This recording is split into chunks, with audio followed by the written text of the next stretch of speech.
They vanished without a trace. Husband, wife, and their newborn, gone in the blink of an eye. No forced entry, no witnesses, no clue. For 3 years, the world searched and grieved.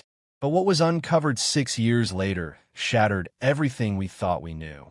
A hidden truth darker than any nightmare, and they were never really gone. You won't believe how this mystery unfolds. Watch till the end to uncover the chilling truth. Don't forget to like, comment your theories, and subscribe for more gripping, true story thrillers every day. The scream that shattered the dawn wasn't human. It came from the back of the house, deep in the pines, and for the rest of her life, Caroline Pierce would remember how it seemed to split time itself. Before that moment, her life had been whole. After it, everything became a slow unraveling. It was January 17th, 2022, a Monday, the kind of day that should have passed unnoticed in a young family's life. The Christmas lights still hung limp along the porch, unlit for weeks now. The snow, packed hard from boots and tires, had turned gray and crusted around the edges. Caroline had woken early to feed the baby, Elliot, barely 4 months old. She remembered how warm he was against her skin, how his tiny fists gripped her nightshirt, even in his sleep. Her husband, Daniel, had murmured something drowsy into his pillow as she stepped out of the bedroom. The clock reads 6:37 a.m. And then, just like that, everything vanished. The police called it an unresolved disappearance. The media called it a mystery, but Caroline called it something else entirely: evil. That morning, Caroline had taken Elliot into the living room to warm his bottle. Their house sat on the edge of Woodland Creek, a quiet suburb in upstate New York where nothing happened except bake sales and lost cats. They'd moved there for the peace. But even then, Caroline remembered the way the air had felt wrong. Too still, like the calm just before a scream. She'd heard the baby monitor buzz in the kitchen. Odd, because she had Elliot right there in her arms. Then Daniel's voice called from the bedroom. Caroline. His voice sounded muffled, distant, as if underwater. She stepped back toward the hallway, calling, "Yeah?" No answer. She checked the nursery out of reflex, even though she knew Elliot was with her. The crib was empty, of course, but something felt wrong with the air inside the room. It was freezing. Her breath fogged. She reached out, touched the mobile above the crib. It was still spinning. Then she turned around. The next memory she had was being outside, barefoot in the snow, arms empty. Her screams echoed through the trees, but the house behind her stood silent. Every light inside had gone out. The power was gone. Daniel, Elliot, gone. When the police arrived, Caroline was crouched on the front lawn in nothing but a thin robe, blood on her knees from where she'd fallen. The baby's bottle lay shattered on the porch. She kept whispering, "They were just here. Just here." Inside, there was no sign of forced entry. No footprints leading away. No signs of struggle. Every window was locked from the inside. The back door had been bolted shut. There was a faint burn mark on the nursery wall. No source ever found. The security camera they'd installed 2 weeks prior was ripped clean off the siding. Just wires left dangling. Daniel's phone was on the kitchen counter. Wallet, keys, jacket, all untouched. Elliot's diaper bag was still hanging on the hook by the door. It was as if they'd walked into another world. For days, search parties combed through the frozen woods. Helicopters scanned the icy creek. Dogs sniffed until their paws bled. Nothing. Caroline was interrogated over and over. Her grief was raw, but controlled. Too controlled, some said. As if her mind couldn't compute what had happened. As if she didn't believe it herself. But she remembered the monitor crackling. She remembered the static shifting to a voice that wasn't Daniel's. A voice that said, "He's mine now." The audio logs, of course, were blank. She'd begged the detectives to listen again. Nothing. The house was quarantined for evidence. She moved in with her sister. The days that followed became a blur of missing posters, press conferences, and unanswered prayers. Daniel's parents stopped speaking to her after the second week. Some thought she'd kill them both. Others whispered about cults, kidnappings, even alien abductions. None of it made sense. In the months that followed, Caroline drifted into a half-life. The media lost interest after the 3rd month. Tips dried up. The lead detective retired. The new one, younger and more procedural, told her gently that not all cases close. But Caroline didn't forget. At night, she dreamed of their house. Always the same. She walked into the nursery, and the air turned to ice. She reached for the crib, and woke up before she saw what was inside. She started visiting psychics. Obsessively. One woman in New Jersey said she felt a thin place in Caroline's home. Another claimed she saw Daniel holding the baby in a room with no doors. Caroline started sleeping with the nursery monitor on again, even though she no longer lived there. Some nights, the monitor would buzz. Just static. A year passed. Then, too, the house on Woodland Creek went up for sale. No one bought it. Eventually, it was condemned after a fire broke out in the attic. No source found. Caroline visited the ruins once. Found a scorched pacifier in the ashes. But not Elliot's. She still had Elliot's last pacifier, sealed in a box in storage. She kept it like a relic. Her last proof that he had been real. By the third year, Caroline had stopped dreaming. Then, in late March 2028, a man named Thomas Elridge sent her an email. He was a freelance data recovery expert, working with a defunct cold case unit on the side. He claimed to have recovered files from a corrupted drive belonging to Daniel. At first, Caroline ignored it. Too many false alarms. Too many people exploiting her pain. But something about the man's phrasing stuck with her. There's something buried in the metadata. Audio, possibly video, but the timestamp is what's strangest. The file had been created on January 17th, 2025, 3 years after the disappearance, yet still bore Daniel's user signature. Even stranger, the drive had been powered off since 2022. Caroline responded. Thomas met her at a diner just outside Albany. He looked exhausted. Said he'd been working on legacy systems for the county archives when he stumbled on a cache of recovered data labeled WC17/Redwood. I wouldn't normally reach out, he told her, but there was a sound clip embedded in one of the images, hidden in the background. Like an Easter egg, he slid a USB across the table. Play it somewhere private. And Caroline, don't be alone. That night, Caroline drove 3 hours to her cousin's place and plugged the drive into an old laptop. There was a single file, titled Daniel S. Last. The video was no more than 12 seconds long. Fuzzy, green-tinted, as if filmed through a night vision lens. The room in the clip was unfamiliar. Cold cement walls, a flickering bulb swinging overhead. In the corner sat a crib, and standing beside it, Daniel. Alive, older, beard grown in, thinner than she remembered. But his eyes were Daniel's. He stared directly into the lens, then whispered, "He's not who you think he is." And the screen went black. Caroline dropped the laptop. For 10 minutes, she couldn't move. When she finally picked it back up, the file was gone. Deleted. No trace. Even Thomas couldn't retrieve it later. Somehow, it had been programmed to erase on playback. But the date was burned into her mind. January 17th, 2025. Exactly 3 years to the day since the morning they vanished. Someone, or something, was keeping them alive. And now, Caroline had to find out who. She reopened every box, contacted every lead, hired a new investigator, dug through Daniel's old journals. In one of them, between pages about a renovation project, she found a slip of notebook paper. Redwood, 3 down, 1 across. Mirror, mirror. He's watching. That same week, she received a letter in her mailbox. No return address. Inside, a photo, grainy and blurred, but unmistakably of Daniel holding a boy. Not a baby anymore. A toddler now. Elliot. His curls. His cheeks. They were standing in front of a rusted gate. Behind it, overgrown brush. A sign barely visible in the background. Redwood Haven Sanitarium. The facility had been shut down since 1994. Located deep in the Catskills.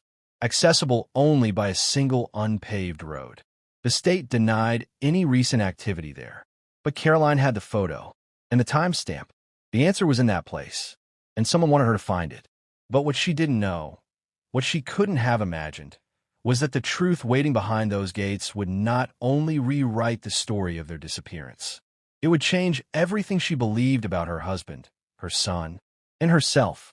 Caroline didn't tell anyone where she was going. She packed only the essentials: a flashlight, energy bars, gloves, a compact digital camera, and the USB drive, though it no longer contained the video. She brought the photo too, folded twice over in her back pocket like a secret she couldn't bear to lose. The drive to Redwood Haven took 5 hours. Most of it was winding through silent forest roads, where the pines leaned in like they were listening. Her phone lost reception somewhere after Route 213, a dead zone, as if the world itself didn't want to acknowledge what lay ahead. She reached the rusted gate at dusk. The iron was cold to the touch, orange with corrosion. The Redwood Haven Sanitarium sign hung askew, one chain loose, swaying in a wind she couldn't feel. The surrounding woods were silent. Too silent. Not even birdsong. No skidding wildlife. She pushed the gate open. The path beyond was overgrown but walkable, veined with roots and crushed branches. Her boots crunched softly with every step. The air smelled of damp earth and something older: mildew, rust, and time. She walked for nearly 15 minutes before the building came into view. Redwood Haven wasn't massive, but it had presence. A sprawling, two-story brick structure with shattered windows and ivy choking the facade. The roof sloped in places, caved in others.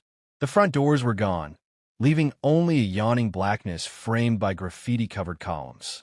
Her flashlight beam quivered in the dark. She stepped inside. Dust spiraled through the air, dancing like spirits in the torchlight. The main lobby was empty except for old furniture turned to skeletons, splintered wood, broken wheels, moth-eaten upholstery. Patient records, brittle and scattered, covered the floor like fallen leaves. She called softly, "Daniel?" No answer, but her voice didn't echo. It fell flat, absorbed by the walls.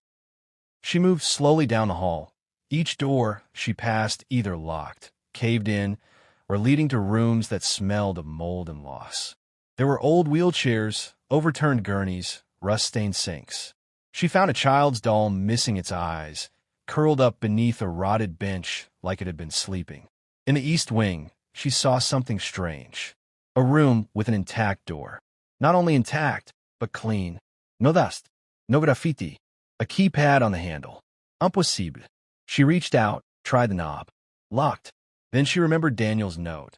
3 down, 1 across. She counted the doors, 3 down from the left hallway, then 1 across to the right. There was a mirror on that wall. Cracked, but upright. She stepped in front of it and saw her reflection. Only it wasn't hers. Her mouth fell open. Her limbs froze. In the mirror stood a woman who looked like her, but wasn't. Same eyes, same mouth, but the expression was wrong. She was smiling.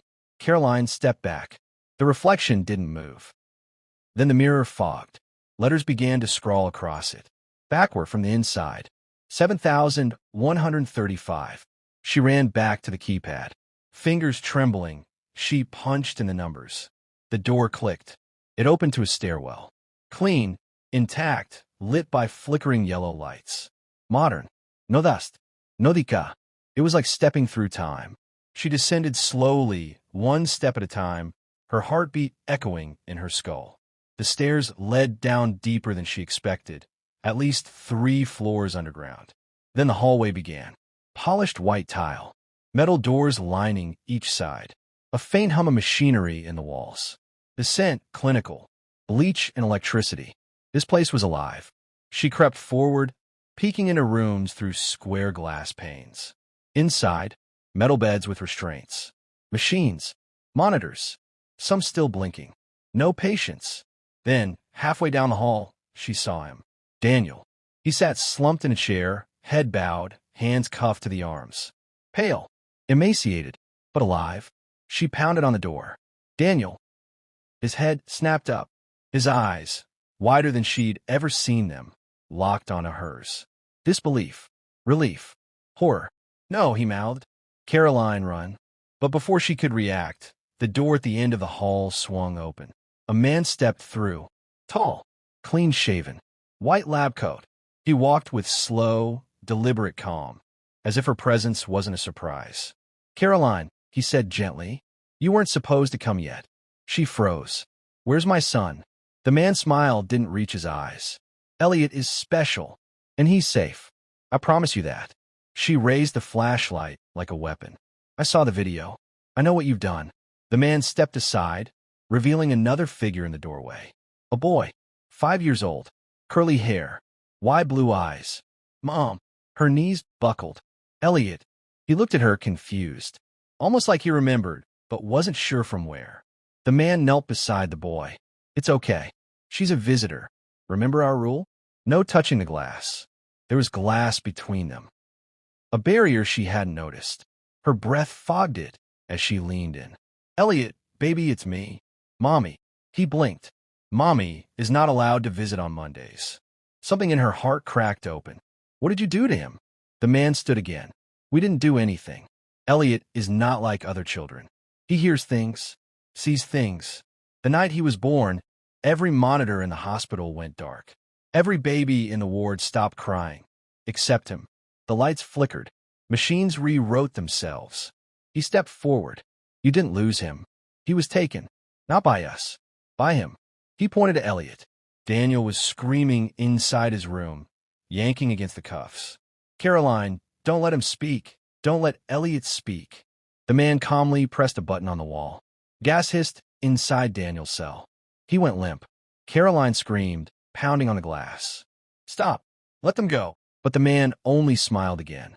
3 years ago, Elliot opened a door. We don't know how. He vanished with your husband into that threshold. We found them 6 weeks later. Naked. Freezing. In the middle of a forest in Nova Scotia. Daniel couldn't remember anything. But Elliot, he looked at the boy like he was a miracle. Or a bomb. He started speaking languages we couldn't identify. He read files on encrypted drives by touching them. At night, he talks to things that answer back. Caroline's voice trembled. He's just a child. The man tilted his head. So is Damien. What do you want from him? Nothing. We're protecting him from you. From the world. He's a transmitter now. And you, he leaned in close. You're the reason the door opened. She shook her head violently. That's not true. It is. We found traces of your blood inside the nursery wall. The burnt mark? It was a gateway, activated by something ancient and maternal. You were the anchor. Elliot was the vessel. She stepped back. You're insane. But in the boy's eyes, she saw it. Recognition. Sadness. And something else. A spark. Then, without warning, the lights in the corridor exploded. Darkness swallowed everything. Elliot's voice rang out, clear and bright. Mommy. Now, the glass shattered. Every door down the hallway burst open at once, and the screaming began. The moment the glass shattered, a force, raw and unseen, ripped through the hallway like a living wind. Caroline's body slammed to the floor, her ears ringing with a pressure that felt like it was crushing her skull from the inside out. The world spun. Lights flickered violently overhead. Then darkness took over completely. For a few seconds, maybe longer, time fell apart. The only sound was her pulse, throbbing, screaming behind her eyes. When she finally opened them again, the hallway was chaos. Doors hung half open or were blasted clean off their hinges. The fluorescent bulbs in the ceiling now swung on snapped cords, sparking intermittently. Papers and equipment littered the floor. A deep, pulsing hum radiated from somewhere below, like a machine coming to life after a long sleep. She crawled toward the room where Daniel had been held. The glass barrier was gone, shards scattered across the tile like ice. Inside, Daniel was slumped in the chair, unconscious but breathing. A dark bruise bloomed across his temple, and his arms were raw from the restraints. Daniel, she whispered, shaking him. He stirred, groaned, blinked, then suddenly sat up, grabbing her wrist in panic before recognizing her. Caroline, she nodded, tears already streaming down her face. We have to move. Now. But his eyes widened, darting over her shoulder. Where is he? Where's Elliot? She turned. The corridor was empty. The boy was gone. So was the man in the lab coat. They stepped carefully over debris, navigating through the now flickering maze of what had once been a secret underground ward. Occasionally, they heard distant footsteps.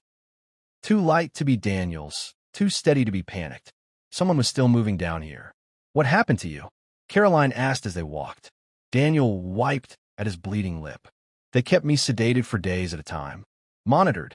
Questioned. Every time I tried to explain what happened, they upped the dose. I don't remember everything. Just the room. And Elliot. He would talk to me sometimes like he was dreaming out loud. Sometimes he'd whisper names I didn't recognize. And other times, he paused, swallowing hard. Other times he'd speak in your voice. She stopped walking. What? He nodded. Exactly your voice. Exactone. He said things you never said. Things only we knew from years ago. Caroline's legs felt weak. He's not the same child. No, Daniel said. But he's still our child. They rounded a corner and found the elevator bay.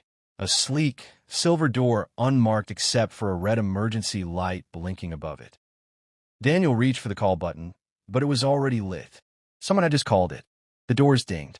They stepped back, ready to run. But it wasn't a man who emerged. It was Elliot.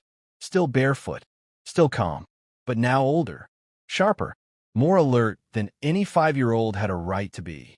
Behind him, lights inside the elevator flashed in a slow spiral, like a hypnotic pattern trying to draw them in. Where did you go? Caroline asked carefully. Elliot tilted his head. I was talking to the ones upstairs. Daniel looked around. There's no one upstairs. Yes, there is, Elliot said.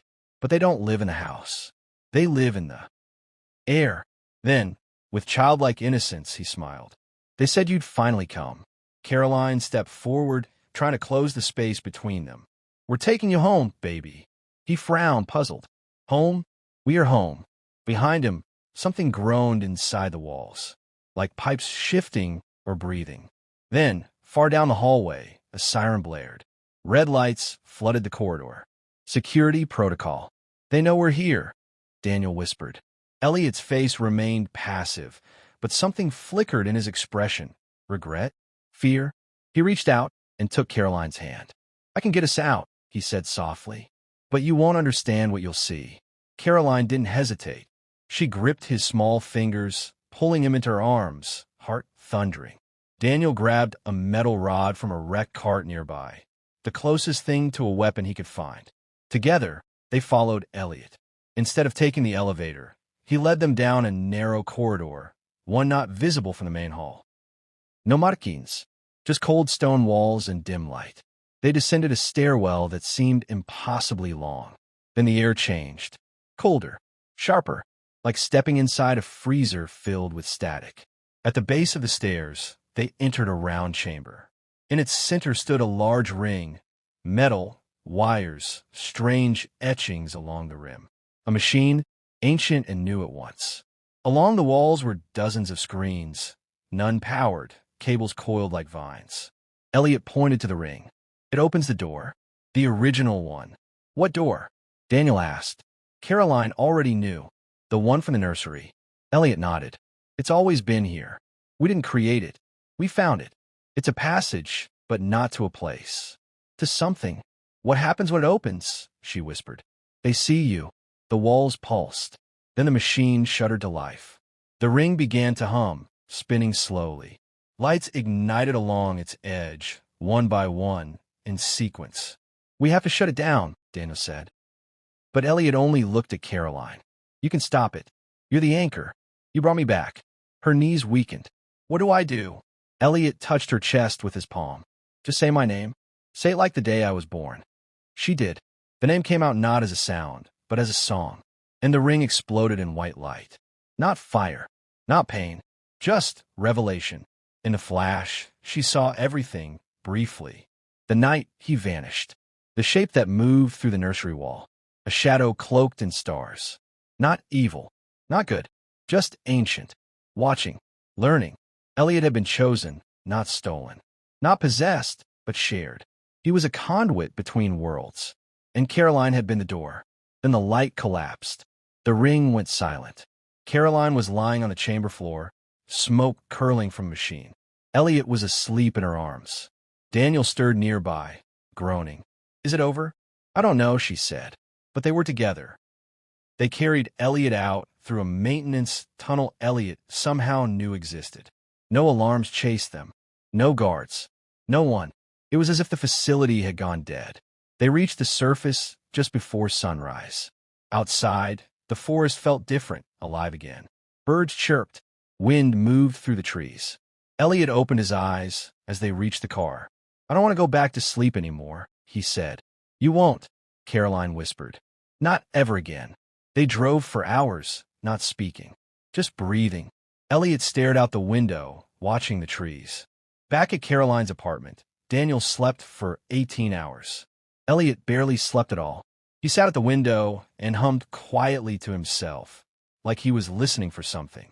But whatever had spoken to him was now quiet. For now. In the weeks that followed, investigators from multiple agencies contacted them about the facility, about Redwood Haven, about what they'd seen. Caroline told them almost nothing. So did Daniel. The truth wouldn't help anyone. The video never resurfaced. The facility was officially abandoned research grounds under a defunct shell company that no one could trace. The site was bulldozed 2 months later. Elliot started kindergarten under a new name. Caroline watched him grow with a strange mix of awe and fear. He was sweet, curious, but sometimes she caught him watching the sky, whispering in languages no one had taught him. One night, he stood in her doorway and said, "They're not gone, Mommy. They're just quiet." Then he smiled. "And they liked you." Elliot turned 6 the day the lights went out again. It started as a brief flicker, just a momentary dimming, enough for Caroline to glance up from the cake she was icing. The candles continued to burn, steady and unbothered, but her hands froze. Her body remembered things before her mind allowed her to. Daniel, standing in the doorway with a stack of gift-wrapped books, also noticed. He looked at Caroline, and in that single glance they said everything they'd learned not to say out loud. Not again. The lights came back almost instantly. But Caroline no longer trusted electricity the way she used to. Not since the nursery.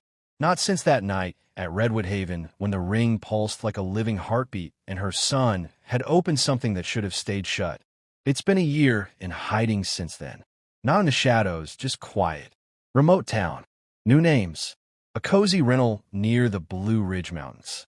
Elliot was enrolled in school under a pseudonym. Daniel taught online courses. Caroline worked part-time at the local florist. On the surface, they were fine. But the surface was a thin, cracking shell. Elliot was thriving, academically speaking. But he didn't have friends. He didn't want any. Other children made him nervous, he said, because they couldn't hear what he heard. He was quieter now, more reserved, but in the stillness he carried a wisdom that frightened adults. Sometimes he asked questions no 6-year-old should be able to form. "Mommy," he once whispered from the foot of her bed, "do you think time has teeth?" She didn't ask what he meant, because she knew. The night of his birthday, after the cake was eaten and the books stacked neatly on the shelf, Elliot stood by the living room window, staring up at the moon. Caroline sat beside him. "What do you see?" He didn't answer for a long time. Then, "They're starting to forget." She turned slowly. "Who?" "The ones who speak in the wires." Caroline's stomach turned to ice. Elliot looked at her with wide, dark eyes. That's not good. She wanted to tell him he was just tired, that he was imagining things, that nothing lived in the air or the wires or between dimensions. But she knew better, because lately, she'd started dreaming again. Not about Redwood Haven, about the nursery. The burn mark on the wall. The night Elliot vanished. And most terrifying of all, she was dreaming new details. Things she hadn't experienced before. Shadows that hadn't been there the first time. A voice in the dark calling to her. Not by her name, but by something else. Something older. It started with whispers in her sleep. Then came the sounds, wires humming, a static buzz that lingered for seconds after she woke. And then, on the second night after Elliot's birthday, she found him drawing on the floor. Spirals. Symbols. Intricate designs made in crayon, but so precise they looked etched. Circles within circles.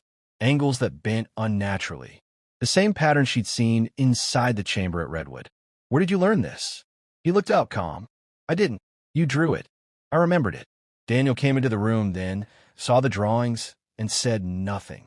Just stood there, silent, a twitch at the edge of his jaw. Later, in bed, he whispered, "We can't run forever." Caroline didn't respond, but she thought about it long after he'd fallen asleep. That night, the dream changed. She was back in the room, the one with the crib and the ice-cold air and the spinning mobile. But this time, there was no baby, just the crib, empty, and something standing beside it. It looked like her, but older, paler, eyes fully black. And when it opened its mouth, the voice that came out wasn't human. It was a chorus. "You should have closed the gate, Anchor." Caroline woke up screaming. Elliot was already at the foot of the bed. "It's okay," he said softly. "They can't come through unless we let them." Her skin crawled. What do they want? He hesitated. Then, to be remembered. The next day, they received a letter. No return address. Just a single sheet of paper inside, typed in block font. Redwood was never the only one. You closed one door, not the others. Below that, a set of coordinates. Caroline didn't want to follow them, but Daniel strangely did. "If they're going to find us anyway," he said, "we should understand what they're capable of. We've spent years running. What if we can finally stop it?" So they went. The coordinates led to an abandoned train depot in Illinois, surrounded by skeletal trees and rusted fencing. Inside, they found what looked like another version of the chamber from Redwood Haven, but this one was inactive. Cold, dust-covered, as if no one had used it in decades. Still, the ring was intact. The etchings were different. New symbols, some that matched Elliot's drawings. There were also photographs taped to the walls. Old ones, families, missing children, circles drawn around their faces. Names crossed out, and in the corner of the room, a chalkboard with a phrase written over and over. "If you listen long enough, the wire hums your name." Caroline turned to Daniel. "We shouldn't be here." They turned to leave. That's when they saw Elliot standing directly in the center of the ring, eyes closed, humming softly. They rushed to him, calling his name. He didn't move. Then the humming stopped. He opened his eyes, and they were pitch black. "Too late," he said. The ring flared to life. Caroline screamed, grabbed his hand, and was immediately thrown back across the room. Daniel hit the wall. Sparks erupted from the cables. Lights exploded. The air vibrated with something more than sound. Something alive. And then everything froze. Elliot stood in the light, untouched, and something else stood behind him. Not visible, but felt. An outline in the air. A weight in the bones. Then Elliot looked at her, and it was him again. Her son. "Don't be afraid, Mommy. I can send them back." He raised his hands, and the chamber went silent. The ring collapsed inward, folding on itself like a broken spine. The structure cracked. Dust spilled from the ceiling. Sparks died, and Elliot fell. She caught him before he hit the ground. His body was limp, but warm, still breathing. When he opened his eyes, they were blue again. "Did I do it?" he whispered. Caroline nodded, tears running down her face. "You did." They left the chamber behind, buried in silence. Whatever force had lived there, whatever doorway had been opened, was now closed. Burned shut. They didn't go home. They drove west, changed names again, moved to a new town where no one knew them, where no one would ask questions about why their son sometimes spoke to shadows or why the lights flickered when he was upset. Years passed. Elliot grew. He remained bright, kind, curious. He laughed. He played. But the echoes of what he'd been, what he'd touched, never completely faded. Sometimes Caroline would catch him staring at a blank TV screen, as if watching something no one else could see. And sometimes, just before falling asleep, he'd murmur things under his breath. She never asked him to repeat them, because she didn't want to know. They had survived, but survival doesn't mean escape. It means learning to live with what followed you out of the dark. And Caroline had long since accepted one truth. Some doors don't open with keys. They open with love.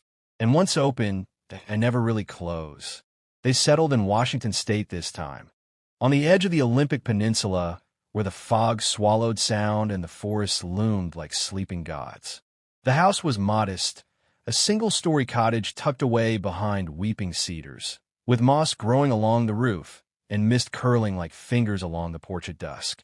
Caroline chose the place, far enough from neighbors. No cell signal, barely any power grid. Daniel didn't question it. After everything, he learned to trust her instincts more than his own logic. And Elliot, now nearly 8, never once asked why they kept moving. He just always knew when it was time to go. On the outside, everything resembled peace. They lived deliberately. No internet, no television. Elliot was homeschooled. Daniel built furniture in the shed. Caroline tended a sprawling garden that gave her something to bury her hands in when her mind wandered to too dark places. They cooked over fire. They read books by candlelight. They listened to the wind. But peace is not absence. It is only silence. And silence has an echo. One afternoon in October, when the rain had been falling for 8 days straight, Caroline heard the radio turn itself on. It was an old ham unit Daniel had been tinkering with, half for hobby, half for emergency. They'd never used it for anything other than static. But this time it wasn't static. It was a voice. Muffled. Repetitive. 317 gate, echo repeat. 317 gate. Caroline froze in the hallway. Elliot was standing in front of the receiver, not touching it, just listening. When she called his name, he turned and said, "They're still trying." Daniel yanked the plug from the wall. The unit died instantly, but they both knew it hadn't been plugged in to begin with. They sat that night in the candlelight, the three of them at the kitchen table, listening to the storm. Daniel finally broke the silence. "What happens when they try harder?" Caroline met his gaze, her voice quiet. "They'll come through something else." Elliot, still munching on a slice of butter bread, said, "They already did. In other places. That's why the lights go out." He didn't elaborate. That night, Caroline didn't sleep. She sat beside Elliot's bed, watching him breathe, wondering if she'd ever really brought him back, or if she'd only brought part of him, the part that had learned how to pretend. The next morning, Daniel was gone. No note. No sound. No sign of struggle. Just his boots left by the front door and his coat still hanging on the peg. Caroline checked the shed, the woods, the hill by the creek. Nothing. When she asked Elliot, he blinked slowly. He was whispering in his sleep. They heard him. He followed it. Followed what? Elliot only shook his head. The remembering. She spent 2 days searching. On the third morning, Daniel came walking back through the trees, covered in mud, scratches on his arms, dried blood along his temple. He didn't speak for an hour. When he finally did, he said, "I walked for a minute, but I was gone for 2 days." He had been somewhere else. Not a dream. A place. He described it only once, in a whisper so soft Caroline thought she might go mad hearing it. No sky. No ground. Just wires. Miles of them. Like veins in the dark. And they were singing. She asked if he saw anyone. He shook his head. "Just me. But I felt them. Around me. Like they were waiting." Waiting for what? Daniel's voice cracked. Permission. They made the decision that night. They couldn't run anymore. But they could prepare. So they began building something underground. A vault. Not out of paranoia, but understanding. A place not to hide from the outside world, but to protect the world from what might come out of them. Elliot helped. Quietly. Patiently. He laid bricks like he'd done it in another life. He didn't ask why they were building it. He just said, "It won't be enough." The changes in him were gradual. His drawings turned from spirals to maps. Complex ones, with landmarks that didn't exist in this dimension. Sometimes he'd hum, and the lights would dim. He started sleep-talking again, but the language was untranslatable. One night, he sat bolt upright and said, "The veil is soft again." Then he lay back down, as if nothing had happened. On his 9th birthday, Caroline found him sitting in the woods, staring at a dead deer. The animal was untouched.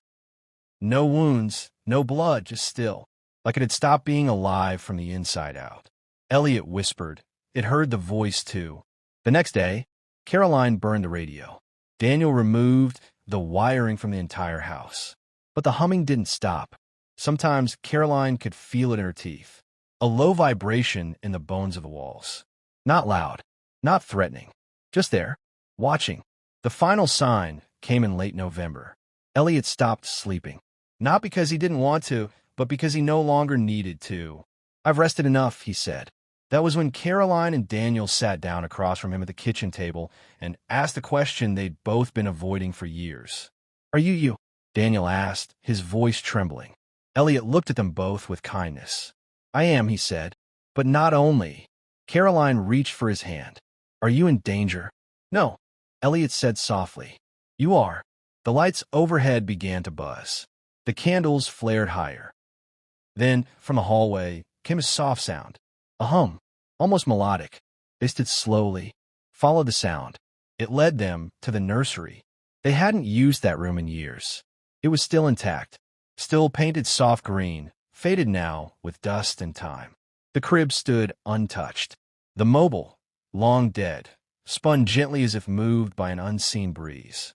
On the wall above it, the burn mark had returned. Fresh, black, still warm to the touch. And this time it was pulsing. Elliot stepped into the room. The light grew brighter. Then he turned to them calm. They want to speak, he said. Daniel moved forward, panic in his voice. No, don't let them in. Don't open it again. But Elliot raised his hand. I'm not opening anything, he said. I'm closing it. The mark on the wall flared violently, then collapsed in on itself like a dying star. A deep rumble shook the floor. The crib shattered. The mobile spun one final time and flew across the room, embedding in the plaster. Then silence. Not just quiet. True silence. Like the air itself had been sealed. Elliot dropped to his knees. Caroline caught him. He looked up at her with exhausted eyes. That was the last one. The last door. She wept into his hair, whispering over and over. You did it, baby. You did it. He smiled faintly. Not alone. You held the key. Outside, the sky cleared for the first time in days. Birds returned. The hum was gone. And deep in the earth below them, whatever had stirred went still. Forever. 1 year later, the family remained. In the cottage, the woods grew thicker, as if reclaiming them into nature's fold. Elliot now read philosophy, built telescopes, grew quieter by the month, but lighter too, as if the weight he'd carried since infancy had been released. He still sometimes whispered in his sleep, but now it was just dreams, not messages, not warnings, just dreams. Caroline tended the garden. Daniel built furniture again. Peace no longer felt like silence. It felt like wholeness. And sometimes, when the moon was high and the wind passed gently through the trees, Caroline would sit beside the creek, close her eyes, and feel absolutely nothing. No static, no echo, no wire hum calling her name. Just the soft, human sound of her son breathing nearby. Alive. Free. Home.